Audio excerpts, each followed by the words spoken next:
Now, the guy that was in charge, that was of note to the Jews, was Antiochus III.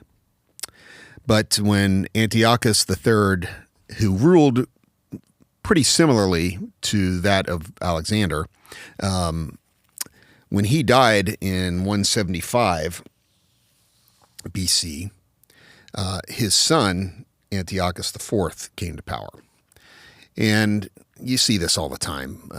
When a son inherits an empire, he has some daddy issues typically, and this was the case with Antiochus IV, and especially in trying to establish his own name, right? That this isn't just his daddy's empire that he inherited. This is something that he needed to make it even better. He needed to make it his own. He needed to come into his own. And so in that effort, he abandons the style of rule that Alexander had put into play in that of his father. And he gets much more hardline about Greek influence.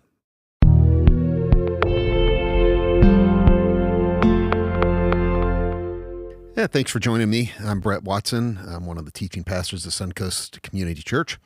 And this is Suncoast in Depth, where we challenge old paradigms and expand learning. So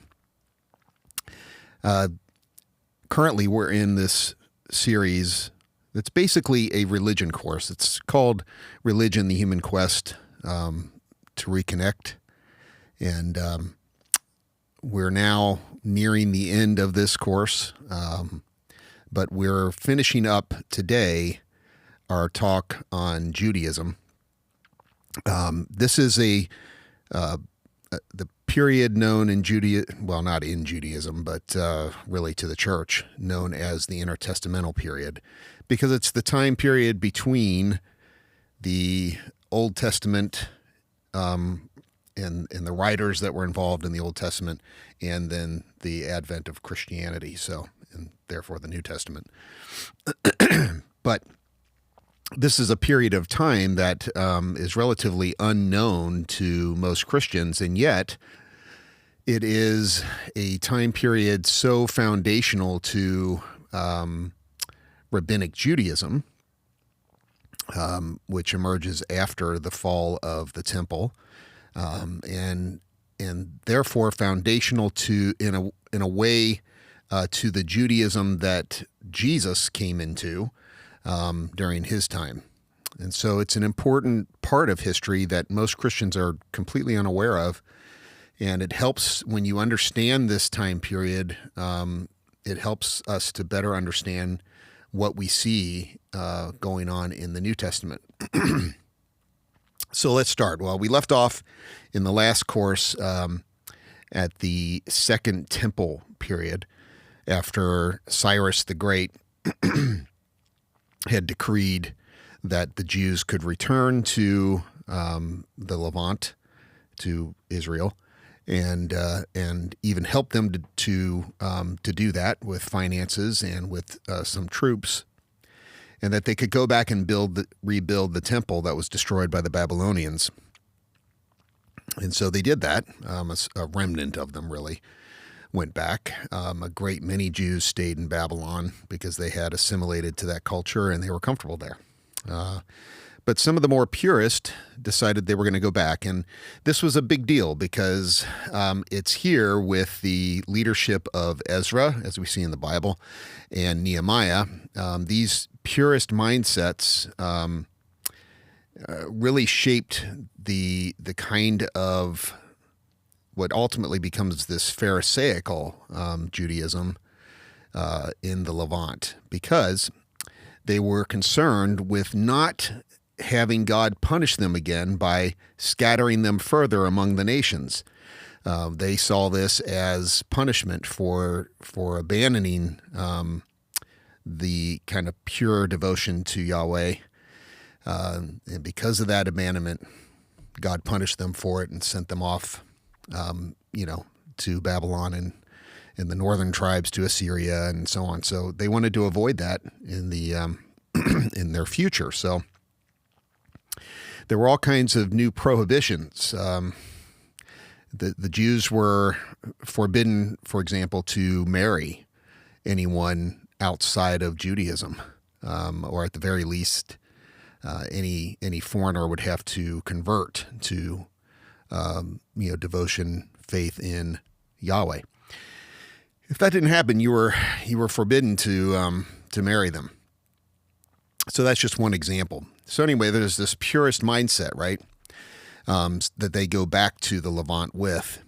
They do build the temple. It is a sad representation of the former days of glory, but the temple's there again, and so the temple practices of sacrifice could resume, and there was a little bit of joy over this. They had plenty of trouble in that process from surrounding Jews, for that matter, and other peoples, but they did get it done, and they reestablished this kind of purer version of faith in Yahweh.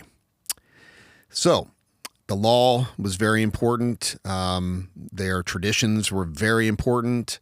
They had to maintain their identity because they recognized that they were now this tiny remnant of what once existed in way of following Yahweh, and so they were very careful with their legacy. Well, it wasn't too long before a very famous conqueror comes on the scene, Alexander the Great. And Alexander, of course, is the guy that becomes emperor when he's 20 years old, or king of Macedonia. He unites the Greek powers, all the different city-states that were divided into various territories. He unites them even further than his father before him, Philip. And with that united force and all their specialized militaries, now as one military, he saw it as his duty to take this, what he believed was superior Greek culture, to the world.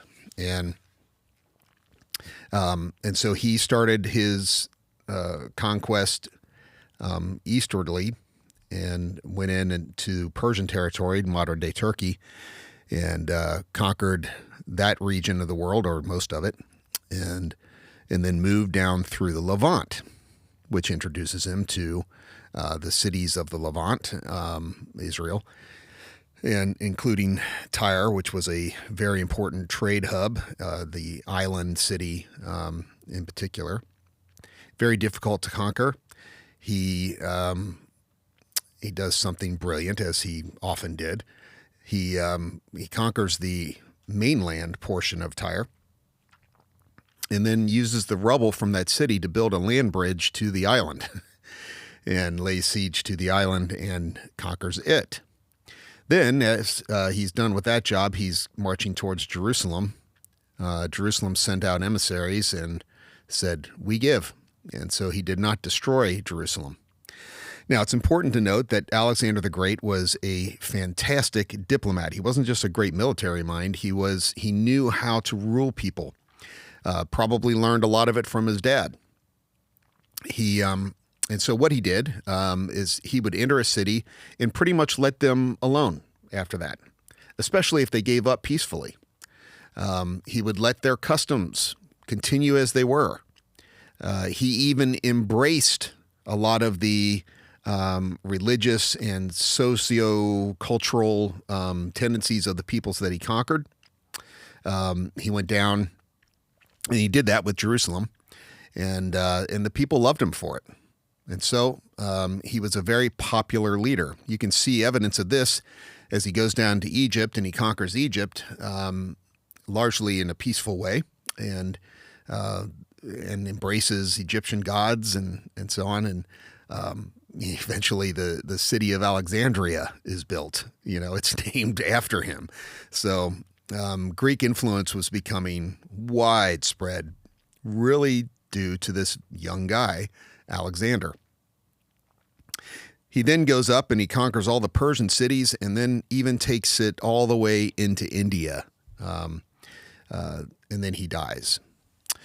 He died of either a slow poisoning or an illness. Historians still debate that. And we're not sure what happened, except that when Alexander died, the empire was divvied up between his generals, who actually battled each other for territory. In particular interest to us in our study are the Seleucid Empire and the Ptolemaic. So you had Ptolemy and Seleucus, who were battling for the Levant area. The only reason that this little strip of land that we know as Israel was important is because of the King's Highway that ran through it, and so all the trade that was made between empires like Egypt and now Greece, Persia, all of which now was Greek, and so now the King's Highway becomes important for trade, but also because it's a connection point for the empire. Well, once Alexander dies at the ripe old age of 32, his generals are fighting over that region for that reason. Eventually, while Ptolemy had it at first, the Seleucids were able to take it away from him and claim it as their own.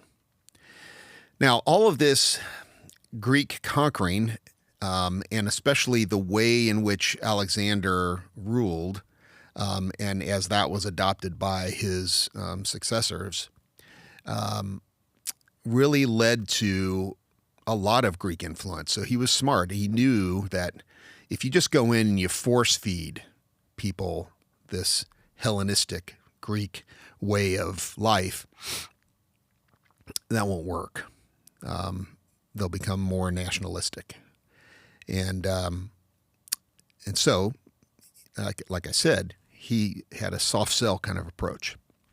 He knew that the Greek way, which he did see as superior, would have a better chance of exerting influence if he did it this soft sell way. So, and it did work. Hellenism, as it's known, spread ancient Greek culture, religion, and language throughout that empire that Alexander had established. And so for a good while, the Jews were allowed to be Jews, but under the Seleucids, but the Greeks had tremendous influence. And you saw leaders arising among the Jews that adopted this Hellenistic way of life and even took on Greek names.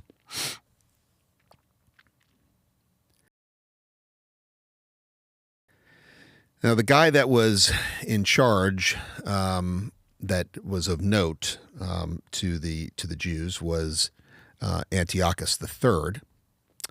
But when Antiochus III, who ruled pretty similarly to that of Alexander, when he died in 175 BC, his son, Antiochus IV, came to power. And you see this all the time. When a son inherits an empire, he has some daddy issues typically, and this was the case with Antiochus IV, and especially in trying to establish his own name, right? That this isn't just his daddy's empire that he inherited. This is something that he needed to make it even better. He needed to make it his own. He needed to come into his own. And so in that effort, he abandons the style of rule that Alexander had put into play and that of his father. And he gets much more hardline about Greek influence throughout his empire. And so he starts to mandate things that were horrible in the eyes of the Jews. You can no longer make sacrifices to Yahweh. You must make sacrifices to Greek gods. You will work on the Sabbath. He forbids circumcision of newborn sons. Again, this is a covenant that Yahweh made with Abraham, that Yahweh said, God Almighty said, this is a covenant that you'll keep forever between me and your people.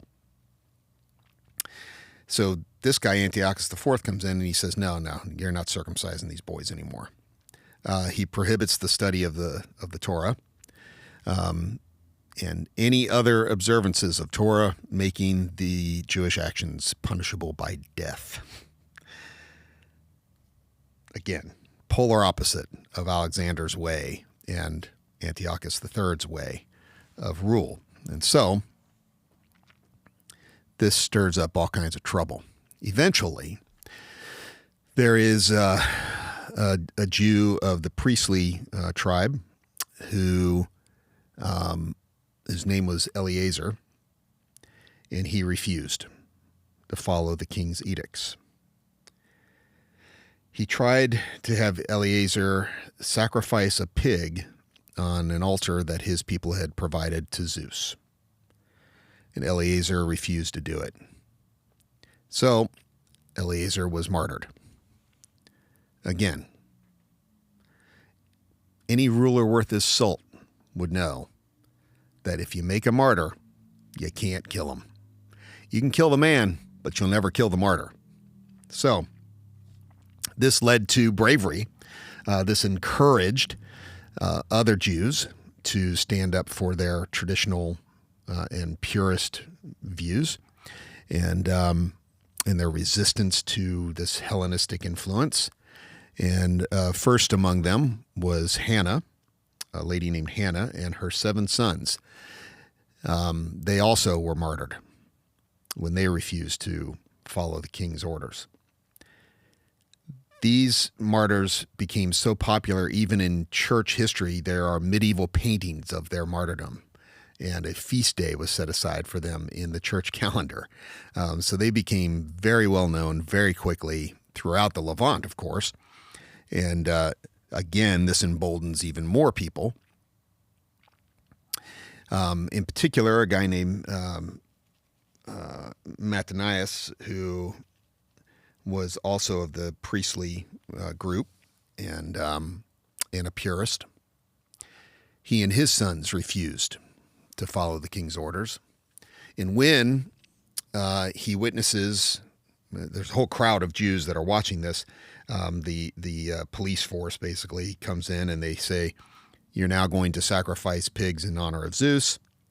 And a Jew steps up to follow the orders. Mattanias goes crazy. I mean, he's like a zealot / Jewish terrorist. You know, he's of that old purist mindset. The Greeks have exerted way too much pagan influence in the world, and he's not going to have anything to do with it. And when he sees this other Jew abandoning those beliefs, he just goes nuts and he kills the guy. Then he and his sons kill the soldiers and the authorities that were there. All of which can be read about in 1st and 2nd Maccabees, in 1st Maccabees. And these are books that are not found in Protestant Bibles, but you can read them in Catholic Bibles, because they're part of the canon, known as the Apocrypha. So they're fascinating reads, and it gives really an historic account of what it became known as the Maccabean Revolt. So one of his sons, Judah, is called Maccabeus, Judah Maccabee, because Maccabeus means hammer. So he was Judah the Hammer. And he ends up being a pretty brilliant guy in terms of his military prowess, and he organizes this growing number of Jewish zealots to fight against the Greek occupation, and in particular, resist Antiochus IV. So they hide out in the wilderness, they gather forces, and they launch a kind of guerrilla warfare against the Seleucids. His revolt officially begins in 164 BC, and he is very successful. Part of the problem was that Antiochus IV employed local armies that weren't really all that happy with him anyway. And these kind of, paid-for soldiers were not entirely loyal, and they didn't have the will to fight that the Maccabean group did. They didn't understand the purpose. Kind of like what you see going on in Ukraine, where so many Russian soldiers have been conscripted and sent there basically to the meat grinder, and because they just don't have, they don't have the same kind of willpower involved, because they don't understand what they're fighting for. And this was a problem that Antiochus ran into. And so the Maccabeans made quick work of these groups that were put together, let's say, by the Greeks, but were Syrians, who had more in common with the Jews than they did with their Greek occupiers. So that was part of the reason that the Maccabeans had so much success. Not to take anything away from Maccabeus, the hammer was a hammer, and he got things done, and he won battles against Greek soldiers as well.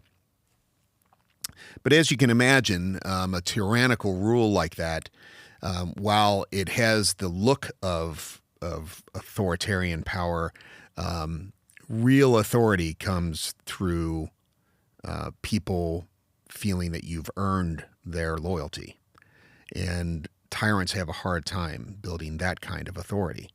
So they have this kind of authority by way of fear, but that doesn't last. Tyrants don't last. And Antiochus had problems even in the Greek ranks for that reason. So the Maccabeans win several battles. They even take over the temple area in Jerusalem.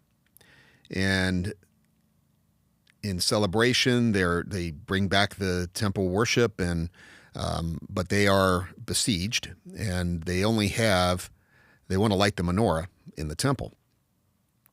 They only have a day's worth of oil, though, and that day's worth of oil lasts for 8 days. So this is the one miracle, really, that's recorded in the Maccabean books. And this becomes the holiday that we know today as Hanukkah. The oil lasted for 8 days, and this was the provision of Yahweh and his show of support for what the Maccabeans were doing.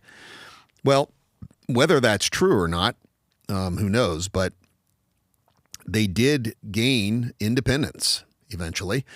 And the Hasmoneans, which is the group that Judah Maccabee belonged to, become the ruling class of this new independent Israel. And so the descendants of the Maccabees become the new rulers. So you have Jonathan and Simeon, who were ruling but also opposed to one another, which is reflective of divisions within their own ranks. So you had different divisions that were occurring during this time of Jewish independence, because, once humans have independence, they have a hard time holding on to it, because if they can't fight with a common enemy, they have to fight each other, by God. So this is typical human behavior, and we see this happening among the Hasmoneans. After the brothers Jonathan and Simeon are in charge, John Hyrcanus becomes the king, and he takes over. He looks for some common enemies. So you had the division between Simeon and his brother Simon, but that was because of religious reasons, by the way. They were divided because one was what would become known as more Sadducean, and embraced Hellenism, Greek influence more, where Simeon was more of the pious traditionalist, and so they fought against each other. And so Hyrcanus comes along, and he says, you know what, we have to have a new common enemy because we're falling apart here from within. And so he goes to war with surrounding areas like Samaria, which used to be the territory of the northern tribes way back in Solomon's day, and with Idumea, which I believe used to be Edom. And so he takes over those neighboring territories and expands the empire. And so this brought them back together, with a common purpose because they now had a common enemy. It's sad the way we work, isn't it? And then following him is Aristobulus. Remember I said these guys took on Greek names? Even the Hasmoneans did it. Remember that Hyrcanus, when he takes over Idumea, that's going to have consequences later on.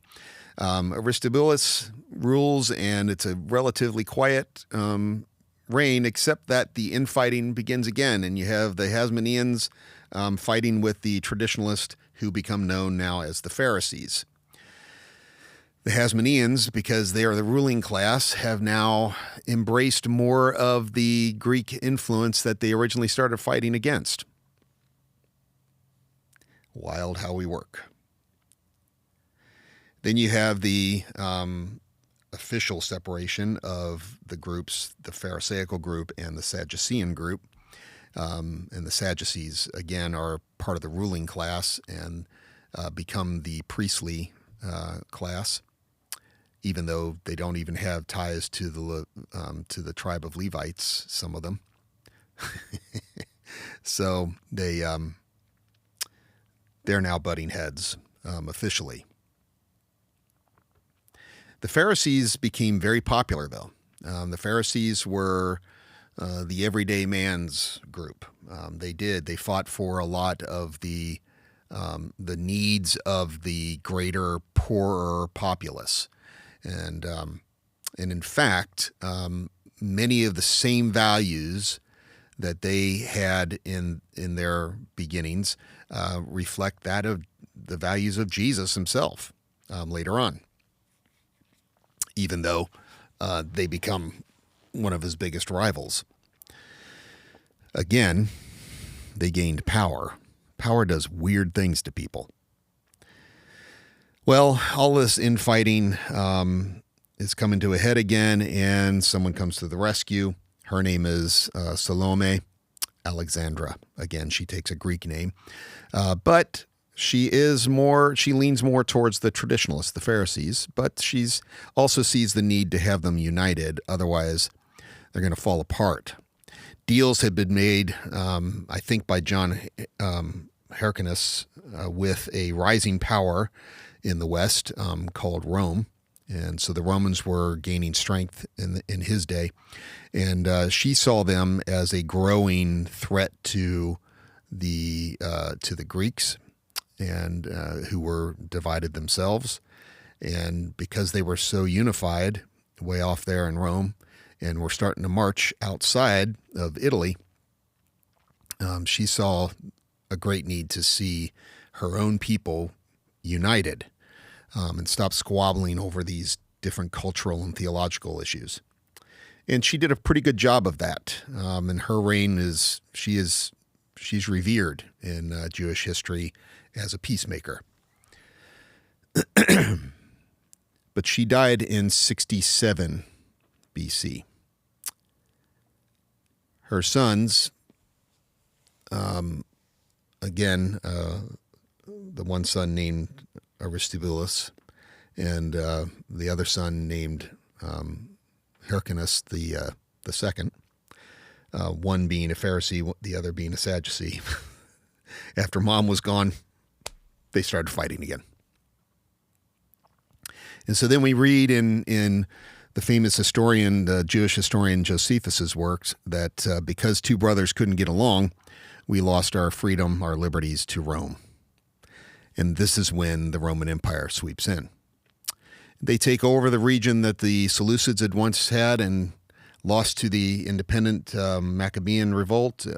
But the Romans come in because now the Hasmoneans are divided amongst themselves. The Jews can't stay together. And so the Romans take advantage of that, and they take over the area of the Levant and much more. This is when we see they did adopt a lot of Alexander's leadership style with a little more. They were a little more hardline, but they did adopt a lot of the religious freedom kind of idea and so on. However, one of the things that they did that emulated Alexander was to establish a ruler in the region, a king, that they thought would be a good local guy, to oversee things for them. Well, a politician named Herod had gotten in pretty good with the Roman authorities. He had friends in Rome itself. He traveled there. And he was a pretty consummate politician. But Herod was not a Jew. But because of his connections in Rome, he took up the lordship of the region. So now Judea is a Roman province, but it's ruled by King Herod, who is an Idumean. He probably would have never even had any influence if it hadn't been for Hyrcanus conquering that territory in his time. That was the consequence I said was going to come up. Herod was it was called the Great, but he was a great ass in many ways. He was a paranoid ruler. He knew his precarious position with the Jews, the purest Jews, because he was not Jewish. And he became very paranoid, so much so that he had a murder list. And on that murder list, you would find people like his wife, Miriam, his mother-in-law, Miriam's mother. Even his two sons were on that list. Aristobulus was on that list, the second. The Hasmonean king was on the list. Hyrcanus II was on the list. So this is the end of Hasmonean rule altogether, because now the Romans are in control and their puppet, Herod, has the power, and he is afraid of the once great Hasmonean dynasty, and so he just offs them. And anyone he thinks is connected to them in any way, even if they're family members, as I mentioned.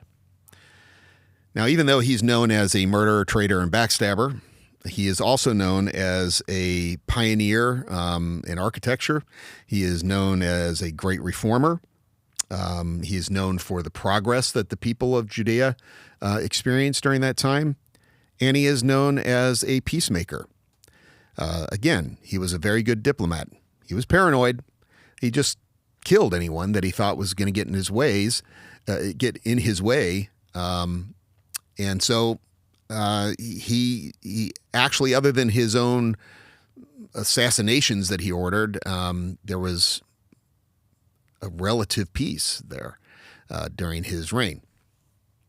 And so he was known for both things: murderer, traitor, backstabber, reformer, for his progress, for his peacemaking. I mentioned really quickly there that he was known as a pioneer in terms of architecture. He is the guy responsible for building so many great sites that you can visit in Israel today if you go over there. Maybe possible again if there's any lasting peace between Israel and Hezbollah.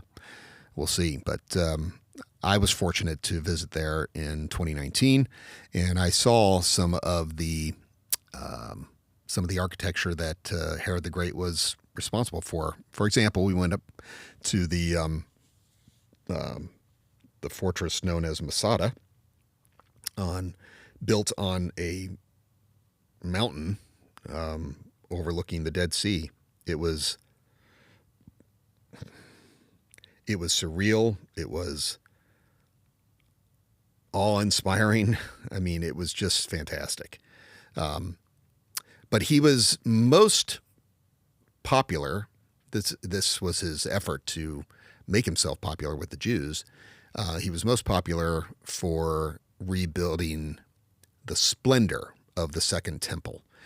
So remember, the Second Temple had been built by this small remnant of Jews that returned under the rule of Cyrus, and it was kind of like a dollar store replica or something of Solomon's temple. It just did not have the splendor of Solomon's temple, and the old guys, they knew that, and they complained about it and so on. And so it was always known, all the way down to Herod's day, that this needed to be improved. And he did it. He spent gobs of money kind of remodeling the Second Temple. So it's still known as the Second Temple, but it's Herod's version of it. And it was spectacular. It was one of the 7 wonders of the world.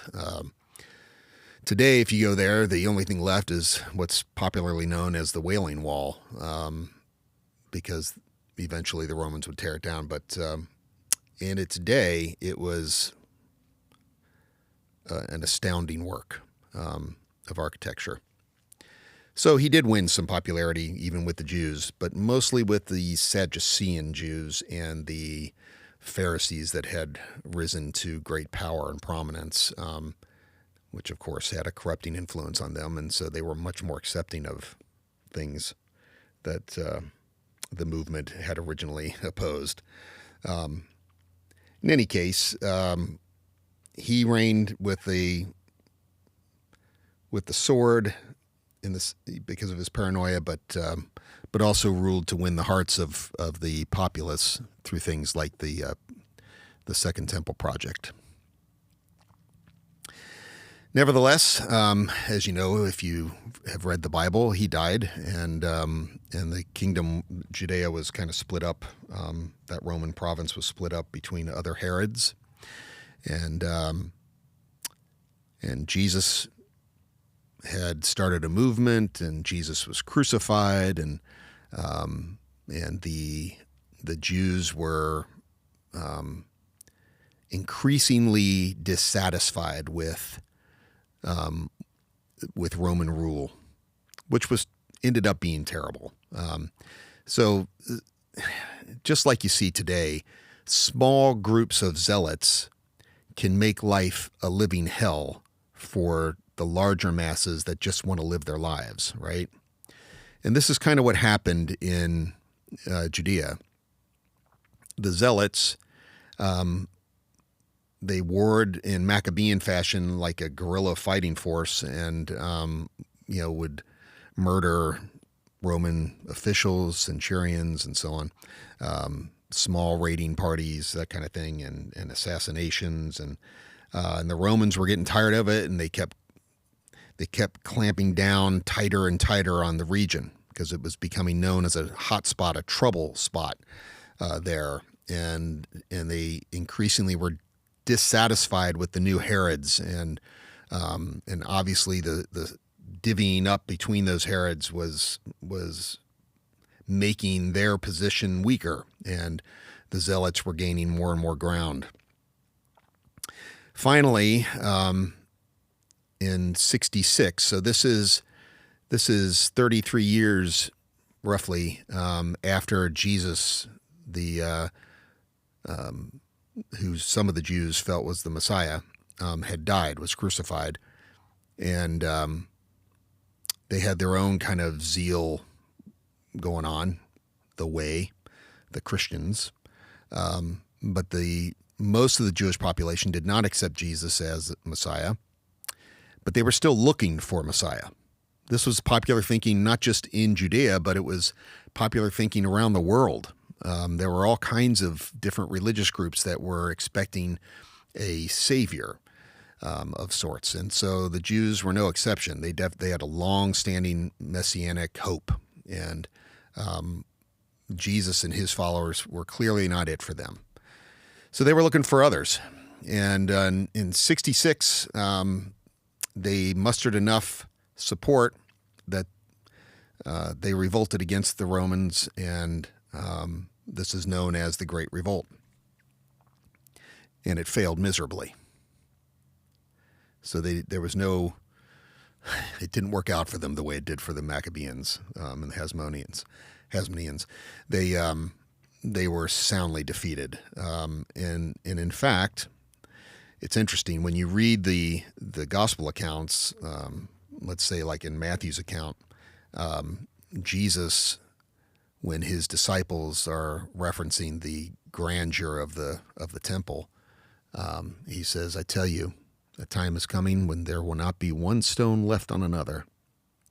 It's all coming down."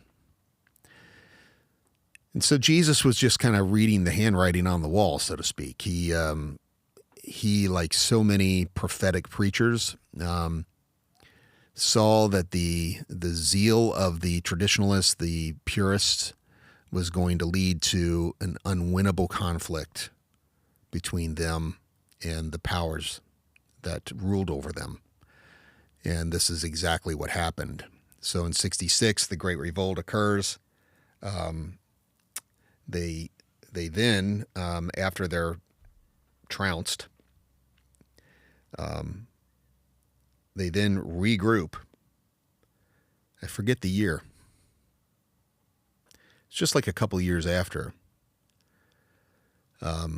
The great Rabbi Akiva, who was much beloved even to this day. In fact, many Jews would say that the only sin that Rabbi Akiva committed was that he propped up a false Messiah. That false Messiah, if I remember his name right, it was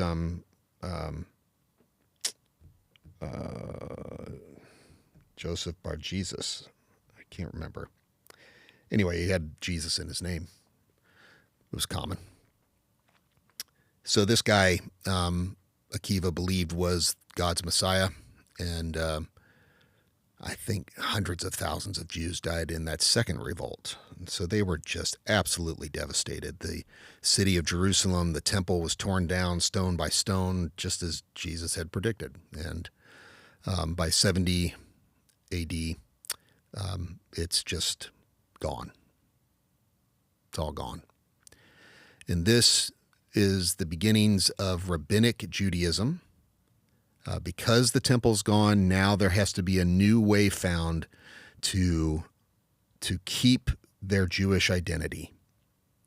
And that responsibility fell on the rabbis. And so this is when great works of literature around the Mishnah and the Talmuds come into play. And the rabbis are seen as the keepers of Jewish tradition and identity, and become the new force for maintaining that identity. So this was an important period in Jewish history and in Christian history. The Judaism that Jesus faced off with and criticized, and who advocated for his death, came about because of this period that we know as the Intertestamental Period. The Jews know as the time between prophets, where all the apocryphal literature was written, that helps us to understand their beliefs during that time, and why so many of the things that Jesus was resisting, why those beliefs came into play, how it shaped their understanding of Torah, and so on. All the things that Jesus came to try to reform. And so it's a fascinating history to look into. I've obviously done a kind of mediocre job of summing up a lot of years and a lot of conflict and a lot of paradigm shifts. all in hopes that it will, really in hopes that it will spur you to, or at least a few, to enough curiosity to look into it deeper, because it's really worth looking into. So thanks for watching. See you next time.